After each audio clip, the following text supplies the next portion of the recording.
Welcome everybody, and my name is Lucious Leballo, and I'm a parent of two in the high school, and I also represent the Board of Governors in Transformation and Diversity.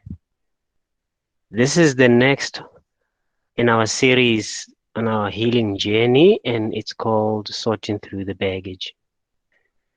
With your permission, I'd like us to open up in prayer, please. In the name of the Father, and of the Son, and of the Holy Spirit. Loving Heavenly Father, we come to you this hour asking for your blessing and help us as we gather together. We pray for guidance in the matters at hand and ask that you would clearly show us how to conduct our work with a spirit of joy and enthusiasm. Give us the desire to find ways to excel in our work. Amen. Thank you very much. The first speaker here now would be, I think prefer school management, represented by Mr. Atholl Murray, to provide us with feedback. And then we'll try and reserve as much time for the questions, and whether they are within this session or prior that you might need answered. And if we are not able to answer all the questions, if with your permission, we can defer them to our next meetings so that we are continuously providing feedback, but we're not holding up these moments so that we free up people to get on with their daily chores. With your permission, introduce Mr. Atholl Murray, the headmaster for the high school. Thank you. Thank you, Lucius. And firstly, just good afternoon to everyone. I'm delighted that so many of you have joined us for today. Will, I was wondering if you could just share the presentation with everybody. And I'm going to throw the ball straight back to Lucius and ask him just to give us some background just before the slides I talk through, which are specific to what we've done at the high school. Okay, so I see it coming up now. So Lucius, if I could just ask you just to give us a nice intro just with regards to sorting through the baggage and all of that. I'll take the lead in from there. Okay. Okay, thank you, sir. I'll wait for the visuals. All right, thank you. Next one, good sir, if you can. As a journey that we are on,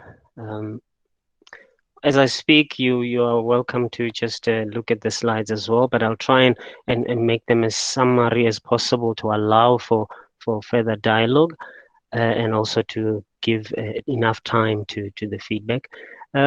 Effectively, if we imagine that we are on this journey, as we mentioned on the last few times, is that we have acknowledged ourselves as a college, as a community, that which we are dealing with right now, is important and big as it is, it's not something that can be resolved or even understood all in one day or in one particular iteration.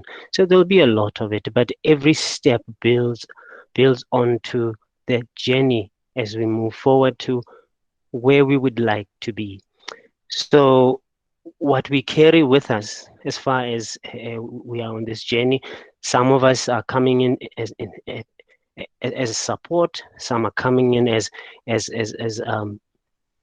the people who need the actual healing themselves, and in the two differences of I have something with me that I need resolved in this journey. That would be your baggage, so to speak. But I think it's not important as to what you have, is being part of a journey that heals. And as we see ourselves heal, we are able to even set as an example for other communities similar to ours. For example, one of my main requests is that this particular experience that we are going through become an example for our other sister schools and even the communities that we are in, that healing is important. And the two key things there is acknowledging that we're in a mess and also acknowledging that we need help.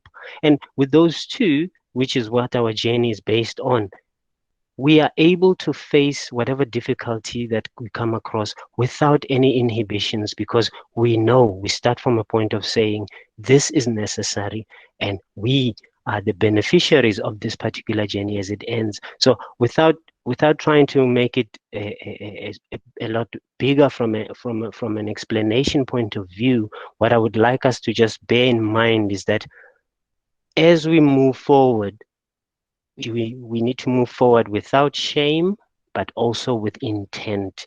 And as we move forward with intent, then we can face whatever we face, and we don't need to feel guilty or feel the need to justify. And also, we have stopped. We want. We will not be afraid to stop and ask for help along the way. So our journey has begun, not necessarily today, but it has already begun as we started. Uh, uh, uh, these transformation initiatives. And along the way, I think we'll make a lot of inward learning, and at the same time, we will make a lot of what I would refer as planting in our gardens, where you now, instead of, while you're removing the weeds, you're putting there the seeds of love, care. Now you look around you more with what part of our ethos in the school, where we have to have there's the light of Jesus in whatever else that we are doing in our lives. So that brings us closer to the ethos of our school, the founding principles of what our school and community is about. And I think it's exciting, as scary as it is, but exciting as well. And also, none of us are experts at this. So at any given time, I might get it wrong too, and you might get it wrong. But I think the willingness should always be, we will not be burdened by our baggage, but we will always be intent in that we are walking this journey so that at the end, we reach the destination that we all agree and all accept and love, and happy to work towards keeping it once we've achieved it. So without taking too much of your time, um, if you can then, Will, if you can just move forward to the point at which Headmaster can come into place. I think Perfect. I'm happy this to. should be your call then. Thank Yes, sir. you. Thank you, Mr. Thank you, Leballo. I everybody. appreciate that. Mhm. Just again, my welcome to everybody who's joined us this afternoon. I think the slide might be somewhat misleading when we are looking at policy and process reviews and staff developments. And I apologize, the teacher in me, when I see a tick as the bullets are represented there, that generally means that something has been completed or finalized or it is correct. And we're certainly not at that point yet. Looking at the policies, the reviews, processes, and those things as well, they're still very much working documents at this stage. And obviously, we still need to engage more thoroughly with our community with proposed policy changes and reviews going forward in the near future.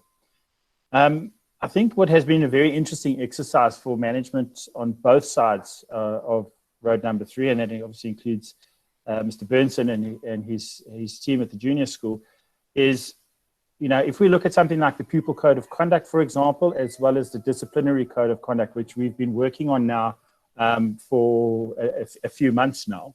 In an ideal scenario, I suppose a perfect world scenario, if you would, the college would have a standardized policy across both schools. But what we found, and what we're very conscious and cognizant of, is that we're dealing with 2 schools, per se, under one college banner, but with children of different ages and levels of maturity.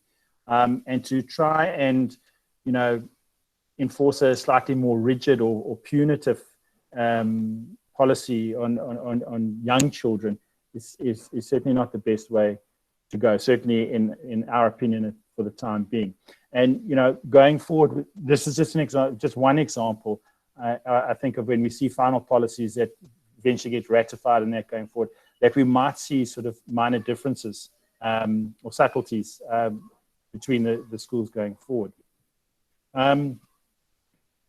If there's anybody who's unaware of the Clicks Tresemme advertisement and the chaos that unfolded after that, I do think that you've been living under a rock. And our previous web chat that we had with regards to it's just hair, what's all the fuss? I don't think that could have been scripted any better. There's a lot of backwards and forwards and discussion at the moment, not just within school management at the college. We are consulting with stakeholders in various other different sectors and looking at this as well. And as Lucious pointed out, we're not experts in this at the moment, but just I think the common thread that sticks for me, and again, I don't claim to be the expert here, is that any hair policy that is Eurocentric and indirectly discriminates against any culture, we obviously will not pass any fairness test when it comes to case law or the law itself. But the bottom line with that is that if it discriminates indirectly, it simply just is unconstitutional. And that's where we find ourselves in the process now. It's not one that we're going to avoid by saying, oh, it's too difficult to do that. But it's certainly one that we will engage in going forward. But it's obviously going to take input from numerous stakeholders to make sure that we do that properly. Our staff development has started and will continue to go, and is a very important part of this journey that we're undergoing at the moment. And I'm happy to report that while many of our staff feel welcomed and part of the college, sadly there have been some staff who have expressed that they too feel excluded. And this is a hard truth when we consider, that these are our colleagues and people that we work with, we share the corridors with, classrooms, and certainly it is one aspect that has surfaced in our recent staff development that management wants to engage in proactively. It's to ensure that all our staff, just like our parents and pupils, feel that they belong in our community. If we could just move on to the next slide, if you don't mind. Thank you. With regards to community engagement, obviously there are a number of initiatives that have started already, ranging from monthly web chats and surveys and things like that. Regarding the PAC, and I speak specifically about the high school PAC with this, is that we will be inviting parents to make themselves available to assist. The PAC's got a wonderful mandate, and if you go into the school app, you can view that as well. So we certainly will be sending out an alert very shortly, if it hasn't gone out already, if I know polite, or in the next day or two. And also a video message from our current chairperson in the high school PAC, which is Bradley Manus, probably around about next week. Just again, to remind parents that we welcome everybody there, and that there are skills and abilities that are always needed. And again, making sure that we've got a PAC that is representative of our school going forward. I think the important takeaway from this slide here is also that just please remember the date, or save the date, and that would be the 3rd of February of next year, 2021, for Nene Melefe's college presentation, obviously to engage with our community on that as well. Now, we did touch a little bit in previous web chats about school itself and curriculum and all the rest of it. And pupil engagement remains very much a key ingredient for any successful school. And the decolonization of the curriculum is a very interesting paradox at the moment, in a sense that you'll have one school of thought that says, well, the content of the curriculum, if you take history, for example, is basically it's put together and it's determined by the Department of Basic Education. But there's a little bit more to it than that. Obviously with our senior teachers and those of you with children in the high grades, there certainly is pressure to complete a curriculum. But what we do know is that the real learning and growth, well, that really happens when pupils go beyond the curriculum.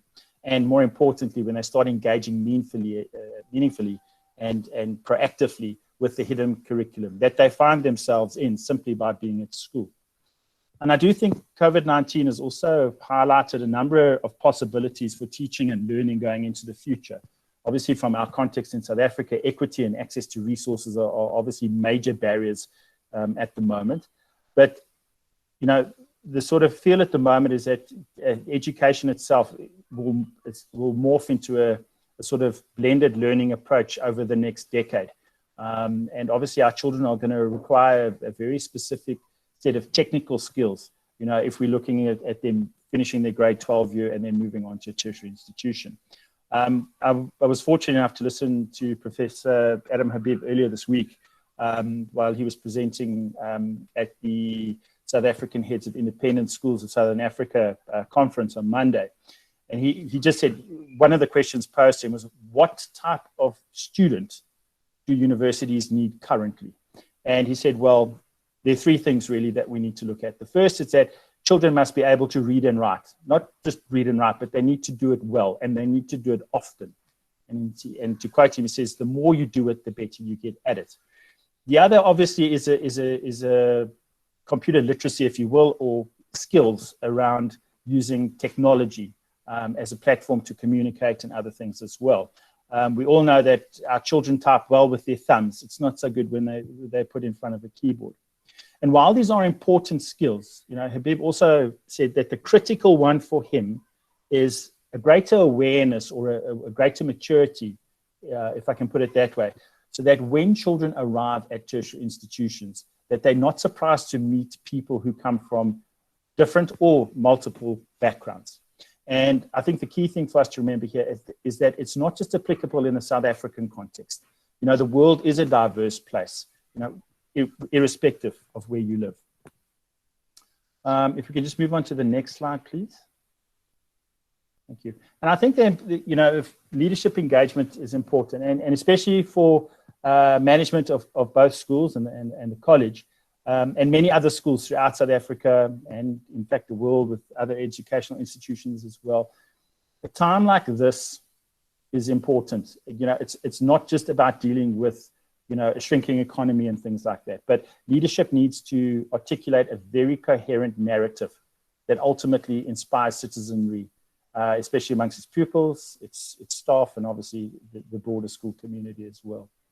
And, Habib also spoke earlier in the week about the need, especially in South Africa, to look at many of the ills that plague us at the moment, and that, the state of the economy will require a very definitive frugalness or pragmatism, if you will, over the next few years. And as he says there, the need for schools, for example, to be committed to the social justice goal is important, where we undertake to transform society for the public good. Obviously, the desire to educate people, the ability to pay salaries, is really about trying to find the most pragmatic way to do that. And this means, and I quote Habib verbatim when he says, it means that social justice is not the lowest common denominator. Now, that might surprise a lot of people, but he gave quite an interesting example. Now, we know with the start of the academic year in South Africa, the headlines on the news, newspapers, all the rest of it, the first 2-3 weeks of any new academic year talks about textbooks that haven't been delivered to schools. So his argument was that if you take a company like South African Breweries, for example, which has been able to, move product throughout the country, obviously owing to different levels and things like that, but meeting deadlines on a regular basis. If there was a greater collaborative effort and a more pragmatic approach to try and assist and for the greater good, his argument would be that, textbooks getting to schools wouldn't be an issue. Now, obviously, that's a bit of a hypothetical example, and we know that it's a bit more complicated than that as well. But ultimately, for me, leadership, in terms of its engagement with the community, is that we are, but we have to be committed to meaningful transformation, and that means that we need to make capable appointments that are obviously going to improve the school, whether that be with administrative staff or teaching staff going forward, while not forgetting the issue of stewardship. And I think that's really important, because we have to be responsible and careful of the pupils entrusted to our care, and as well as the charisms of our owners and the schools that they've left for the lay folk, like myself and management, to lead their schools at this time. I don't want to ramble on for too long, but just thank you, Lucious, and I'll hand back to you for the time being.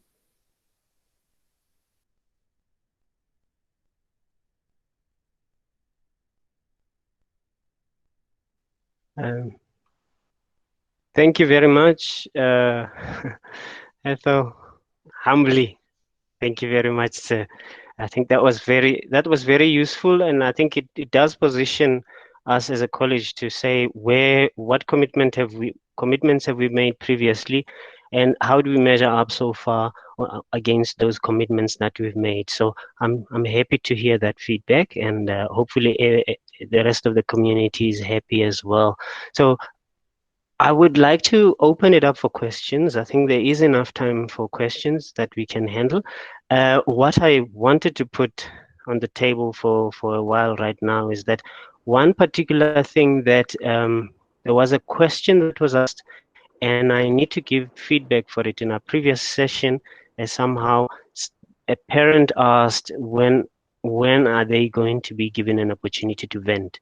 Now, there are two parts to this from my perspective. It's a fantastic idea to have an opportunity where when you can air your views to the level that you feel that you have registered it.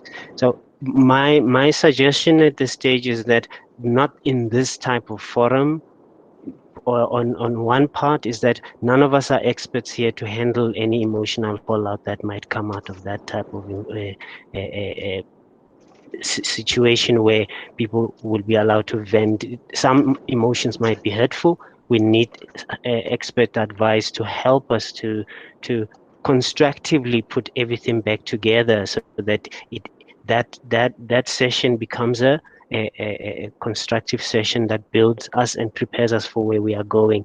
So what I would like to say is that that moment will come, but we will also engage with you as a community to say what do you believe would be the best way to handle that type of a session. So it hasn't been discarded, it is under discussion, and you will be notified once that has been finalized. So with that, because I felt that was something that needed to be for feedback to be provided on. Can I ask that? I think we are putting them on the chat box, or we are having an interactive chat. I believe we're all grown up enough to be responsible. So whichever one works for now, let's see how we handle that. Okay. You may stop sharing, Will. I think we are okay now. Any questions for now? I think I saw one in the Polite, are you able to assist there with just the reading? Then we can field it. Okay, sure. So we have a Is question Polite from, available? yes, can you Yes, hear me? thank you. Okay.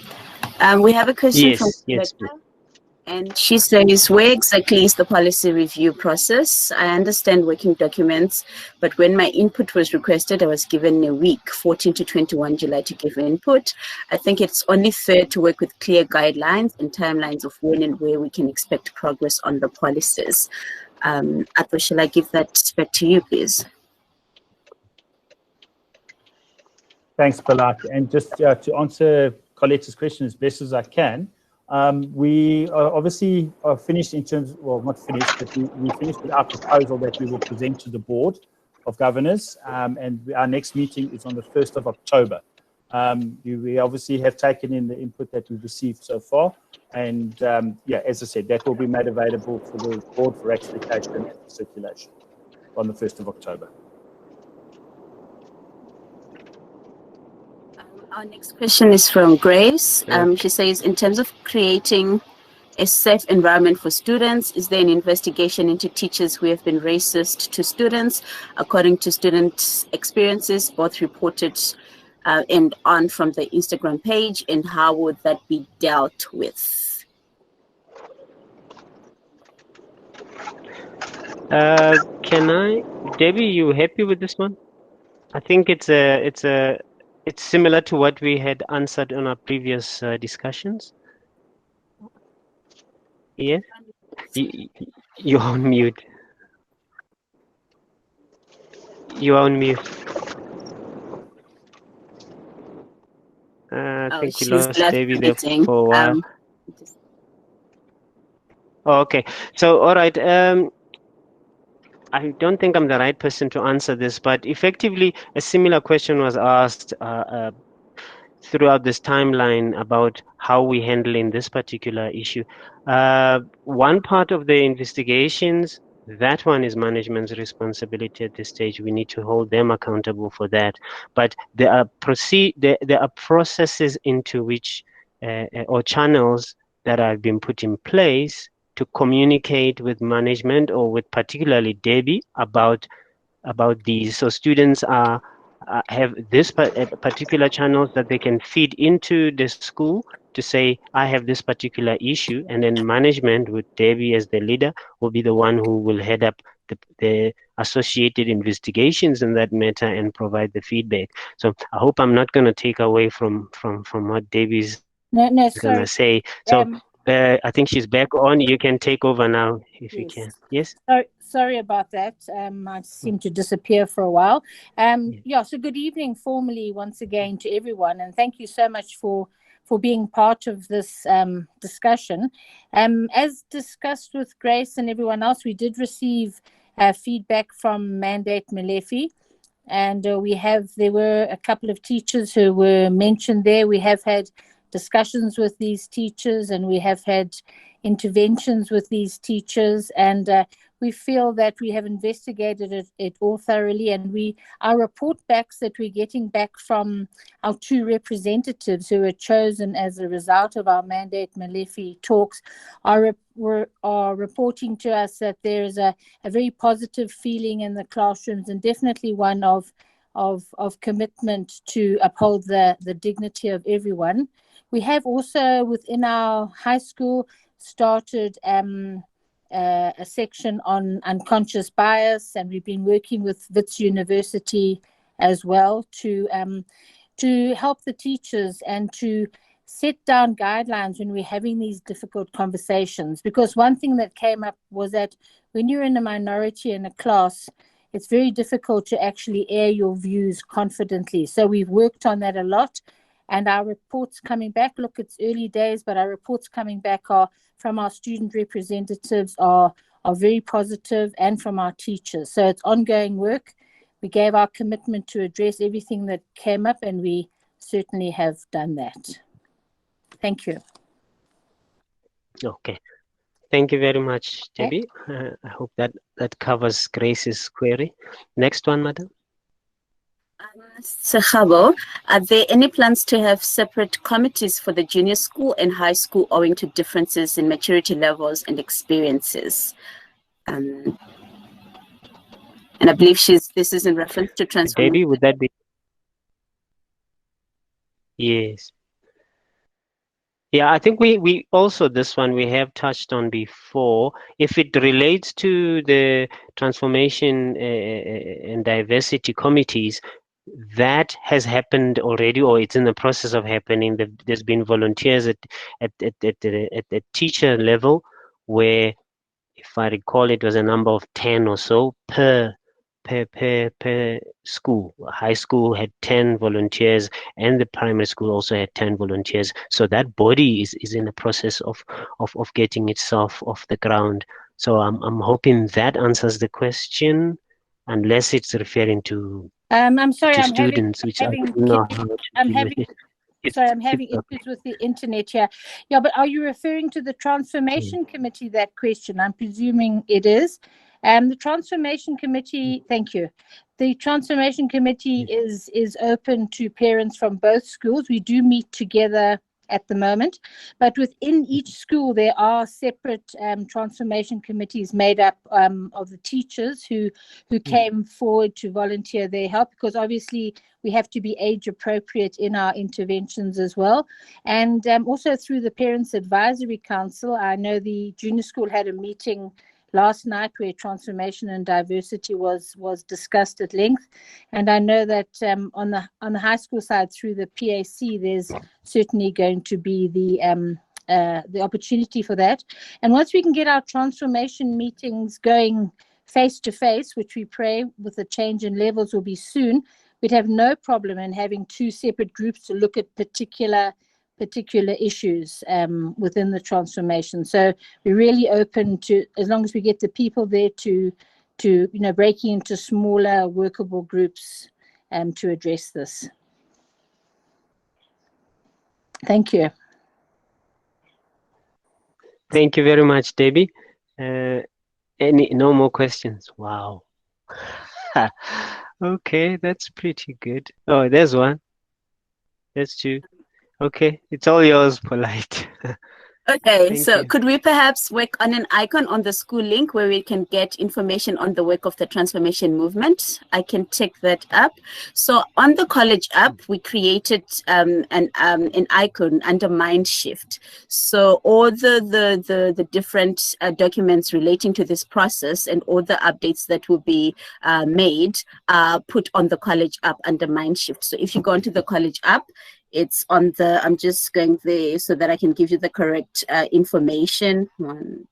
It's on the second landing page.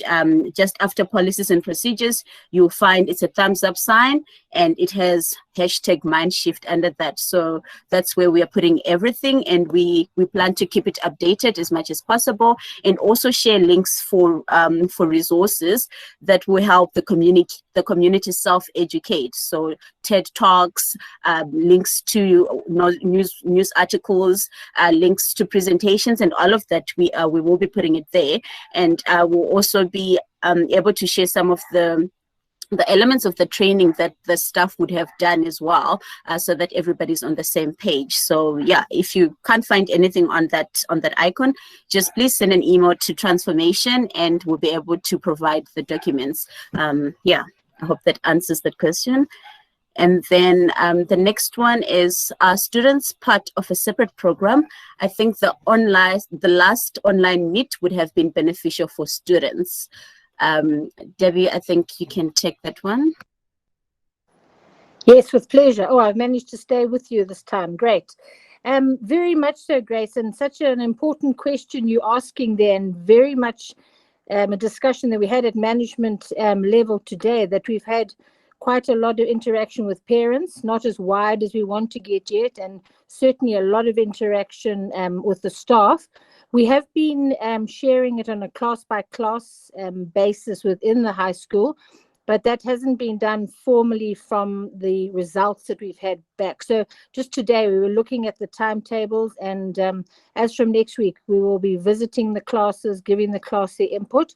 And Mr. Murray has also put in place for next year, we will be getting our gig groups, grade integrated groups going again, where representatives from each grade meet together with a facilitator, because something that came through with our students was a safe forum where they could share, how they were feeling out of a big classroom situation.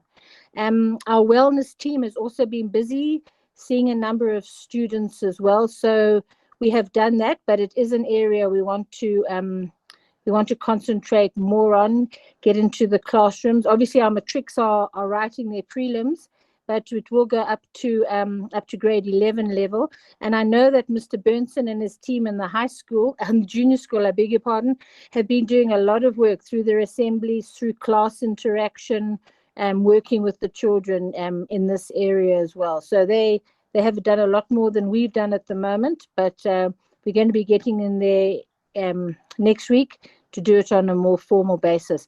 I'm finding myself, children are coming and interacting with me much more. I'm hoping that a confidence is developing. So I'm just praying that it'll be slow progress, but we definitely are making, I feel we're making some relevant progress. And just from my side, please, email me, phone me. Anyone can have my cell phone at any time. If you see me on the corridors, please engage with me, because we really are committed to getting this right. So, and thank you for being here tonight. It's been 54 people at this time on a Thursday evening is admirable. And I thank you for your attendance. Thank you. If I can add on to that, I think the last online meeting was open to everyone. So the call out was sent on the School Hub, on social media. We asked the students' representatives to push it within their grades and ask them to ensure that the grade groups also pushed it forward. So the engagement wasn't as high as we would have wanted it to be. And that's an area where we are trying to actually see how we can get more participation from from the students and from the community in general. So we're exploring that, and yeah, it's in progress. There's a question here that says, is there anything being done about the interviewing for the next group of councillors? If there are any applicants that have had complaints raised about their conduct? I believe that's for the leadership team for next year, and I thought you can take that ahead. Perfect, thank you. Again, COVID-19 has made it difficult for us to actually interview grade 11s. We haven't done that yet. Management is currently working on a modified system for the councillor program for next year, where we are looking at a councillor system that is makes councillors more accountable. And looking at that, we will be looking at changing some of the portfolios.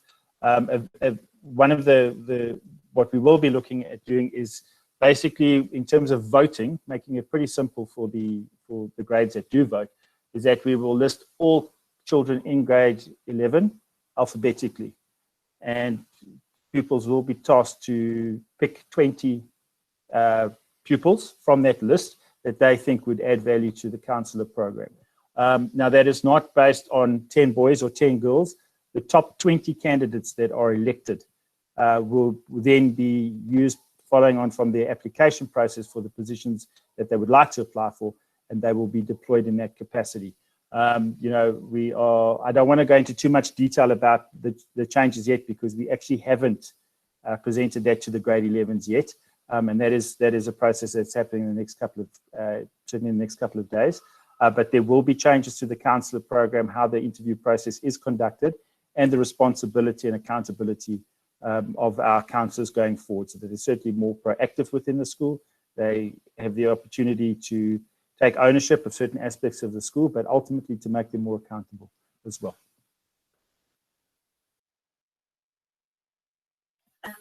It goes on further to say, wouldn't that open the possibility that a Charles House student becomes Ben Hilda's house captain if voters are tasked to pick any 20? Okay. Again, I don't want to go into too much detail about the different portfolios that we are there. We're looking at rewarding excellence. And again, I don't want to give too much away about the portfolios yet. I do think the first group that needs to be exposed to that is the group that will be affected by the changes that we are proposing going forward. But we are looking at making sure that we've got the best people available to fulfill very important roles for the school going forward. It's not completely different from our current councillor program, but there are significant changes to it. The next question is, I think, for the junior school. Is there a program in place to address these issues with the little ones in lower grades who may not have confidence and vocabulary to report on these issues and or understand them? I thought I saw Neil a little bit earlier. Perhaps Debbie, I can see Mandy as well. So someone who'd like to respond? Okay, there's Neil. Thank you. Let's take that one. So, yes, those programs are in place in the life orientation. That is not enough. I think you can get away with saying we cover life orientation, but clearly there are additional programs that need to take place over and above life orientation. And I'm very glad that the point of vocabulary was mentioned, because that is something that is critical to this process. Children need to understand, for example, exactly what racism is, what is intolerance, what is unkindness, and what makes it unacceptable. And that is exactly what the program will begin with. And that is that using as we attempt to address this issue. So, I mean, I can give a very brief, light-hearted example on that. Working at a previous school, I was called to an little boy, and I think he was in grade 1 at the time, and he said that a white boy, and he said that another white boy had been racist to him. So then when I asked him what had happened, he had said, no, this other boy was racist because he laughed at me because I didn't have a dog. And that just sort of summed up for me that children don't really have an understanding of what these words are.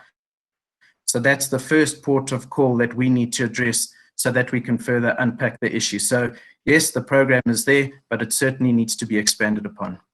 And we are looking into creative ways that we can do that, that leads to children feeling confident in voicing their issues and also to put their emotions into words. Okay, perfect.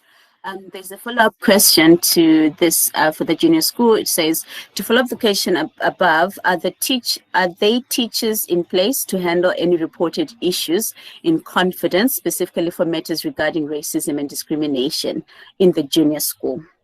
I think.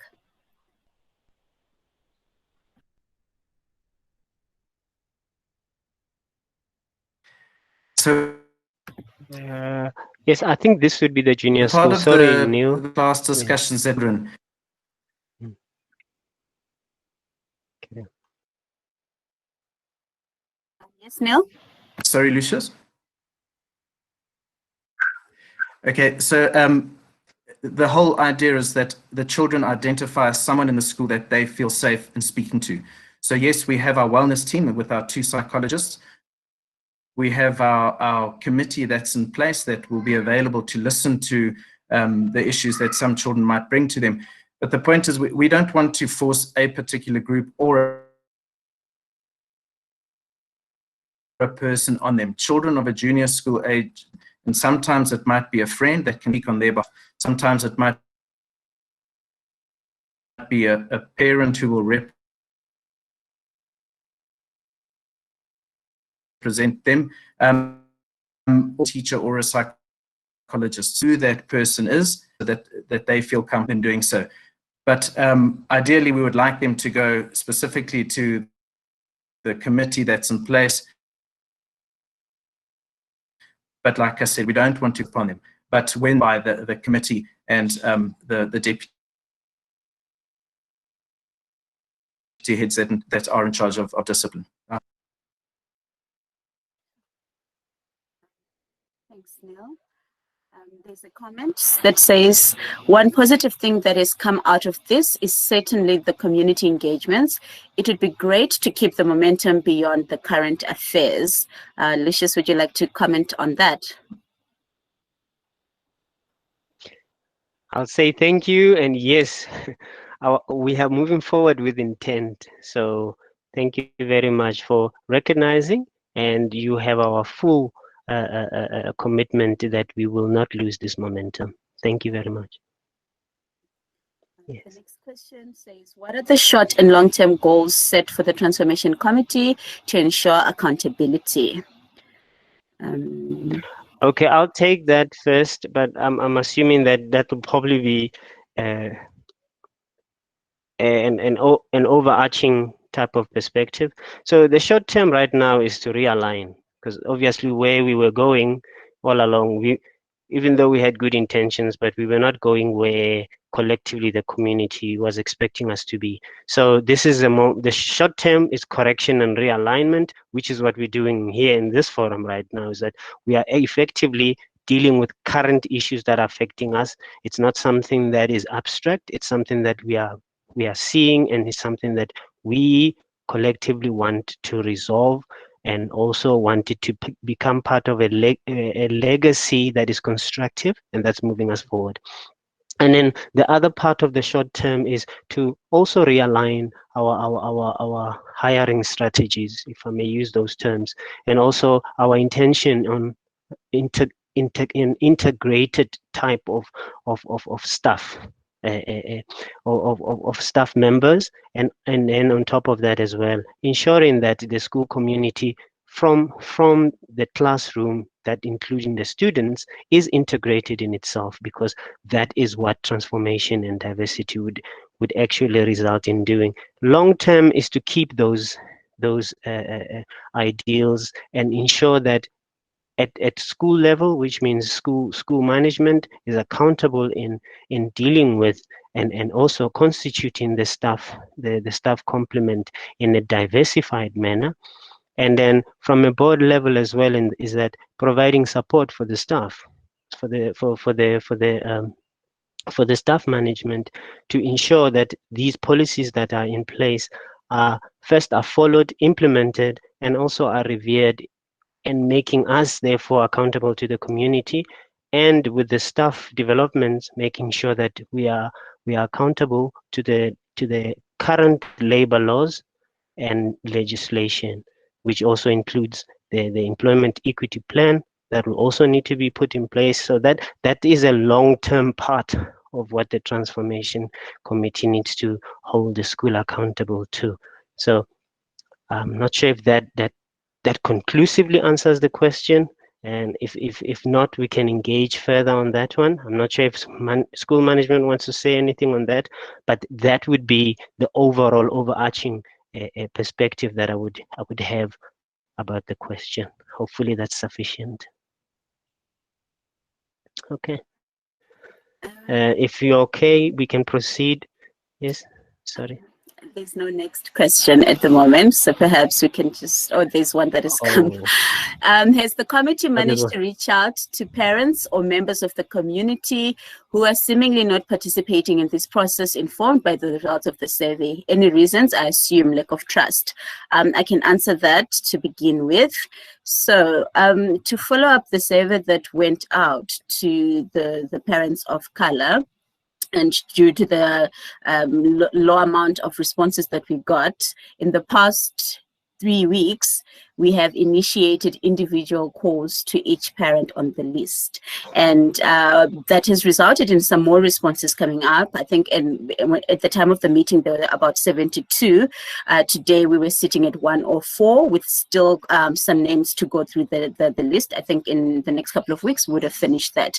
But the overall response for some of the people who haven't responded is that they didn't have the time, it didn't apply to them, they thought that it wasn't relevant, and that sort of thing. I'm sure maybe a lack of trust might be embedded in there somehow, but no one has come out to say, oh no, this is why I didn't respond to the survey, and this is why I'm not signing up, or anything of that sort. So I think it's also something that we are discussing at a strategic level, is how do we get interest going. But I think at this point in time, instead of worrying more about the numbers of people who are joining, we are very happy about the people who are joining, because they can then be the influence into the community. Because I think if people have to buy into something before they can give their time to it. So I think that's the most important thing, that we're not really looking at numbers right now, but we are making the information available to everyone. We have emailed follow-up requests for participation. We've put the information on the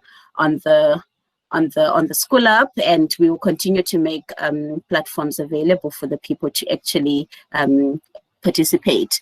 And lack of anonymity, I think for the next survey, we have also considered making it anonymous, and we'll see if that will improve participation. And I think this will be on a whole school sort of engagement rather than just targeted, because although the targeted information was needed, it also made some people feel put on the spot, like, why isn't the whole school answering all these questions? Why must it be just us? So that's also another element that we've considered, and I know that management is discussing how we can bring in the greater community to get more participation or more feedback, because we can't address what we don't know, so to speak.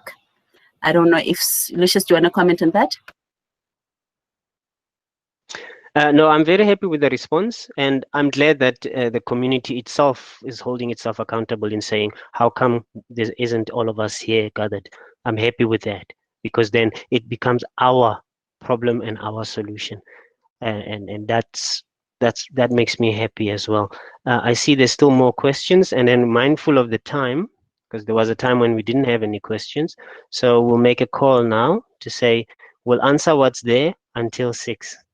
Is that okay? And then if any questions are still required, you can always put them even outside of this forum. You can send them to the transformation email, so that we get to prepare an answer for you on our next installment, then that allows us to have continuity in the process. Okay, so carry on then, Polite. Thank you. The next two are just comments. It says, on my side, they, non-participants, have cited lack of anonymity and I concluded trust. We need the numbers polite, but great work so far. And then I think our response there would be, we need to, since you have an insight into that group, then perhaps you could help us acquire their feedback anonymously, because I think the whole point is to get everybody's thoughts and feelings on the same page. So if you can have access to them and work as the sort of bridge, then I think that would be another solution. And then also, there should be inclusion of all parents. Yes, I was about to add that. These forums are open to everyone. I think we post them ad nauseum on the class groups to say, please remember to sign up. Even today, the flyer went out and the link went out. Aside from making the survey, yes, there will be a survey that will go out to all the parents. It's just going to be, it's still under discussion. And once that's finalized, then it will go out, but certainly before the end of the year, I believe. Yeah.